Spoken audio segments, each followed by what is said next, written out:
Hello guys, today I have received this 10 gigabit USB-C hub. This is a splitter that has 4 USB-C ports. This is the product right here. And look at this cable, guys. This is 3.3 feet. If you have a Mac computer, you know that you only have 2 ports on one side and then 1 port on the other. That is if you have a Pro, but if you have a regular, then you only have 2 USB-C ports.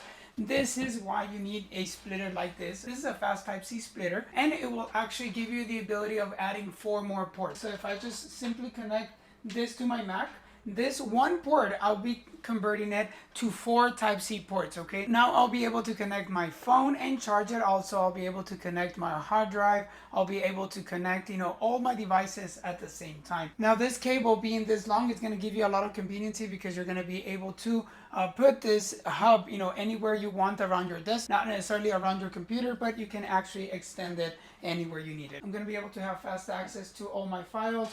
Also, it has this status light right here that is gonna show me when this is busy working or whatever the status is. This is going to also let me know. This hub is actually made out of aluminum, which that means that it's going to dissipate the heat, so you can rest assured that whatever you connect to this hub, it's going to be okay. They're not going to be overheating, or you're not going to notice any temperature change, which is very important because even temperature can actually damage electronics. This is very portable. As soon as you're finished using it, all you need to do is simply just remove everything, fold this, and take it with you all the time. The cable is braided out of a nylon material, which is going to ensure durability and also flexibility. Now do remember that this is compatible with Mac, with Windows, with Android tablets, with Apple tablets, with cell phones, that could be iOS or also Android, and it has universal Type-C compatibility. I hope that the information about this 10 gigabit USB-C hub was helpful. I definitely want to thank you for watching. See you on the next video.